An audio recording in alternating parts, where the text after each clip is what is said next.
Good evening, EDU 428 students. This is Dr. Pabon with a short video to provide some additional explanation for your final project for the course.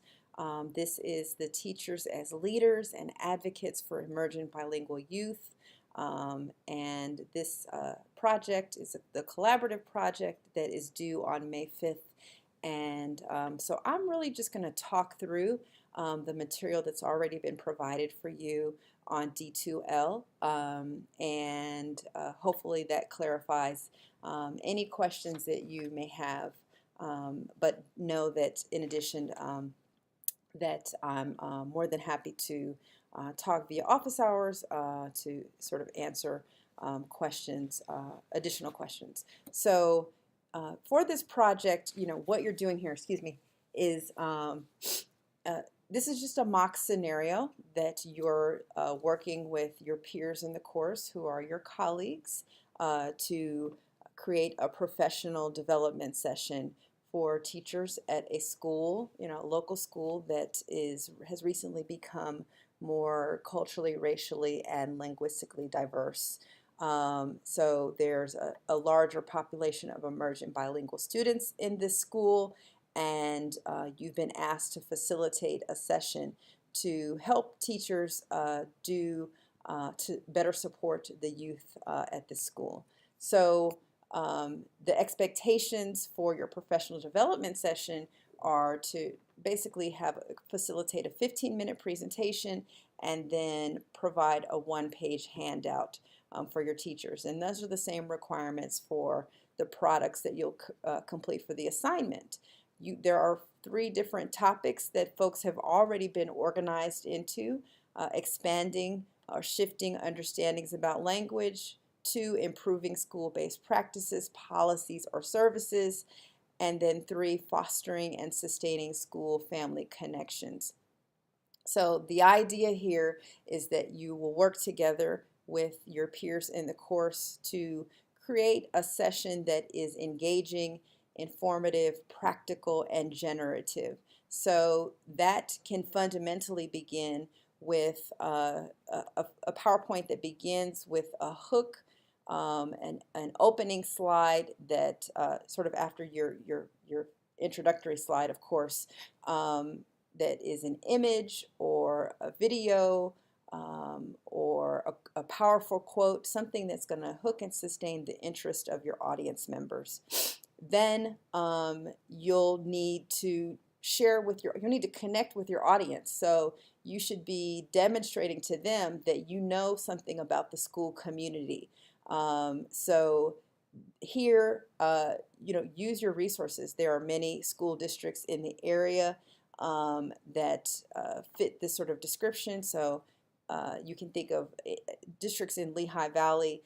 You have Allentown school districts, or you could think of school districts in Berks County.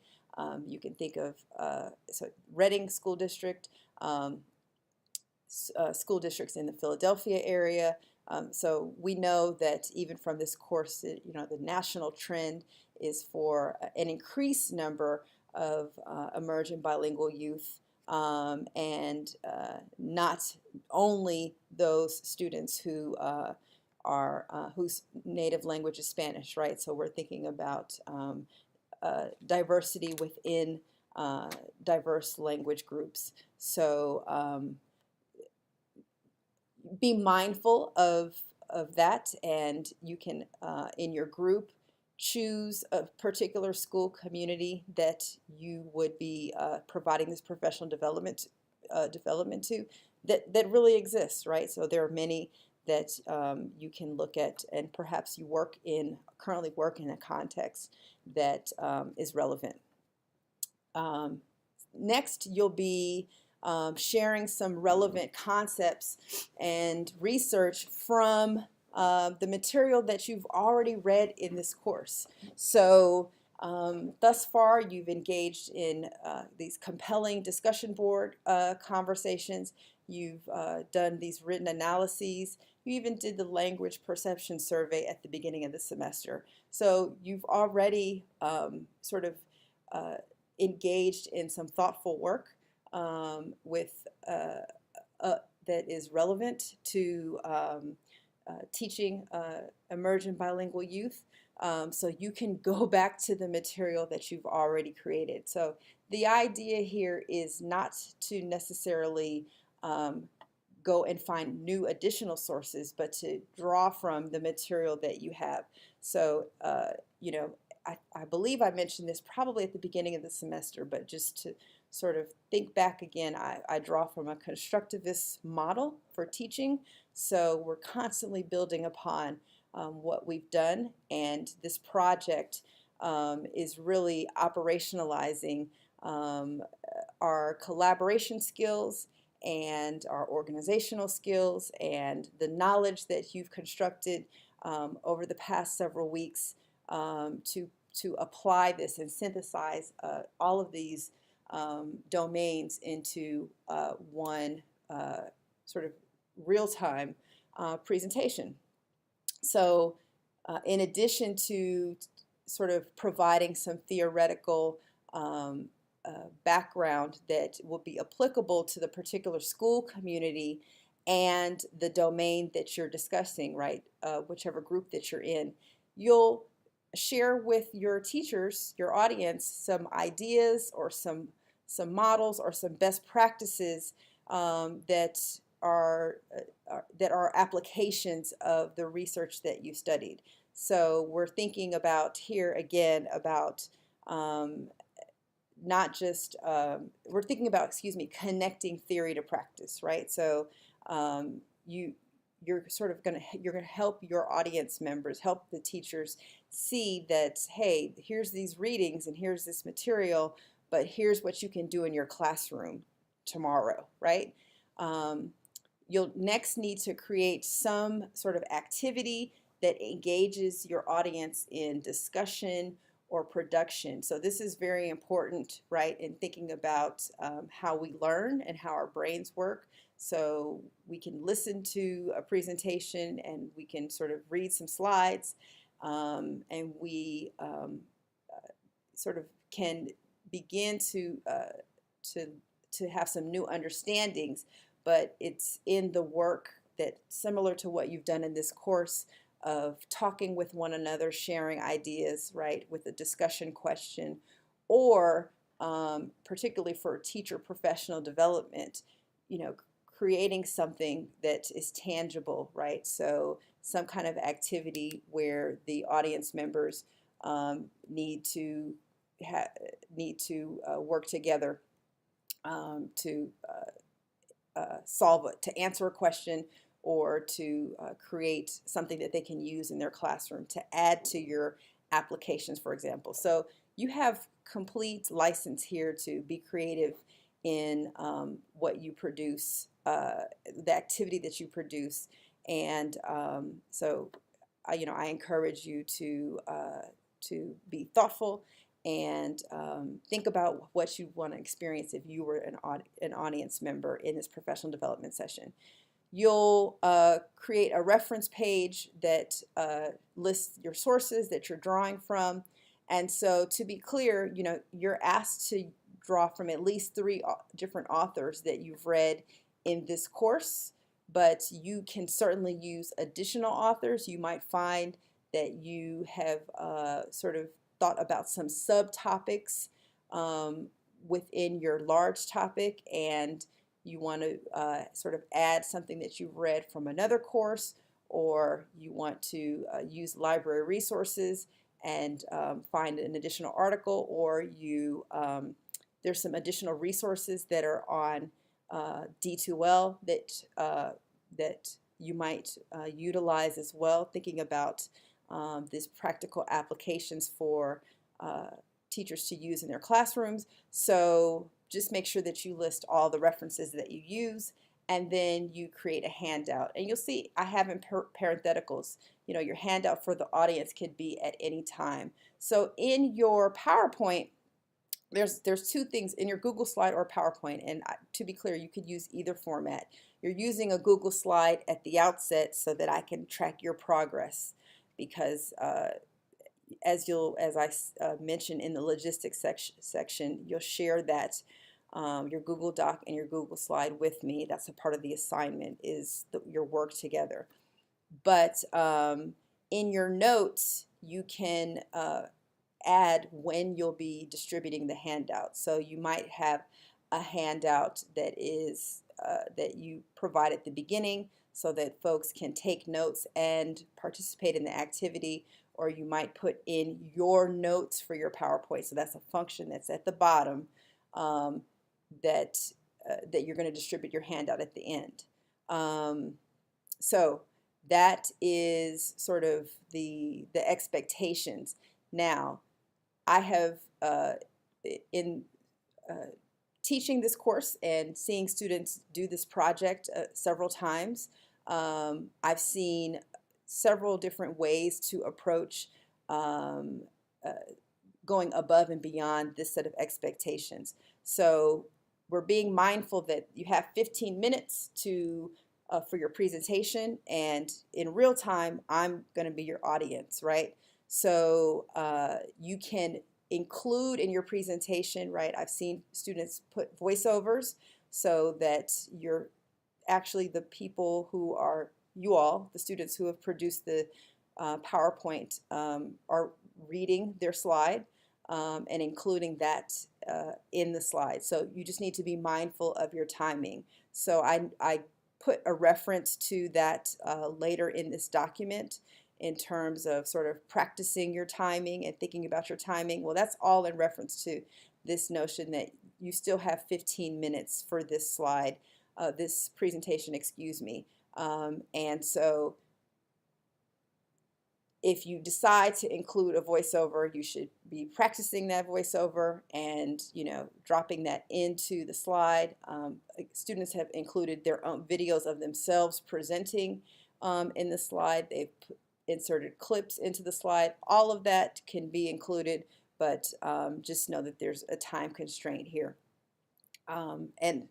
And so we're thinking about, you know, how can we be efficient in our presentation.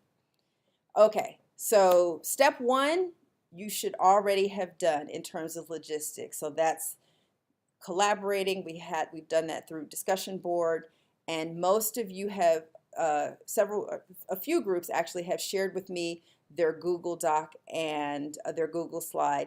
If you haven't done that yet, haven't set it up, I highly encourage you to do so. Step two is identifying an area of focus. So you have these large topics 1, 2, and 3 that you're already organized in, but there are subtopics within those domains. So your first task as individually is to go through your own material and think about the work that has been most meaningful to you or most provocative, or themes that you keep returning to in terms of your writing throughout the semester.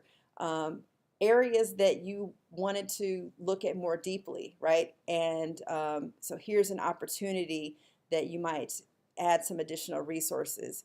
You might have within your large topic something that's really specific to the role that you're in currently. So you're going to create a reflection, and all of that should be, you know, noted, so that you come to your first discussion, which is your group discussion, which is the beginning of step 3, with some notations about your thinking about this presentation. Now, in terms of your discussions, these do not have to be synchronous. There's no need for anybody to meet in person. So you can use, that's why we're using Google Doc, so that you can work asynchronously. You, of course, are welcome to use conference calls, use Zoom, use Skype, have an in-person meeting, use FaceTime. You can decide what is the best modality for you all to work in. I understand that you're busy, so you can make whatever adaptations are necessary for your group. But I just want to clarify that I've seen several groups do this project and similar projects, and it has all been asynchronous through using the Google Suite. So In the document, I give some guidelines for how I'm suggesting you proceed in these discussions. So I've already talked about your first discussion, and sort of at the end of that discussion, I encourage you to have a topic, a specific topic, so you could have a subtopic. You're thinking about what question that you want to answer, like what do you want to walk away with having taught the teachers that are in your session. And then some clear expectations for what you'll be doing for prior to the next meeting, whether it's synchronous or asynchronous. In your second discussion, I encourage you to begin to develop that Google slide. Start putting your material together. You should be sharing it with me. I've dropped in a link for you, which is some recommendations for how to create an effective presentation that I highly encourage you to use. So I put a note here that you shouldn't be reading off of your slide. Well, that's if you're using a voiceover. And that you should not make text heavy slides. So that link has great tips for creating effective presentations, and I suggest you take a look at it. At that discussion, you should also sort of make sure that most of your material is organized, and begin to design your one-page handout, because you'll be submitting that as well. For your final discussion, you should be making your final edits to your Google slide. Think about your timing, and so I put here again a note that you know, that this will be played, right? So this PowerPoint you're submitting it to me, but I will also be sharing this with your peers in the class. So every group will have the other group's PowerPoint. So make sure that there's no technical issues. Make sure that your timing is efficient, and that should be some of the final work that you do. You don't have to have just 3 discussions. You might have more. That is totally fine. This part of your task is you know, a significant portion of the points for this assignment. So just make sure that your discussion is documented through Google Docs. So whether you assign a note taker or everyone takes turns contributing, you have to have documentation that you've at least worked together 3 times. Finally, you'll submit each member of the group needs to submit the presentation and the one-page handout. So make sure that everyone uploads that, and that is submitted on May 5th. And then in addition to that, each group member will complete the collaborative process evaluation. So that's a self-reflection about your contribution to the group, and then an evaluation of your peers' contributions to the group. So that document is a very brief chart, and that is on D2L as well. So I hope this video helps sort of clarify any questions that you have about this project. If you have gotten started, terrific, you're on the right track. If your group hasn't gotten started yet, I encourage you to begin those conversations, because we're entering into April very soon, and you could get a little bit of this work done at a time each week, and sort of be done in a timely fashion. If you do have additional questions, feel free to send me an email. Our office hours for this course are Fridays from 3 to 4 p.m.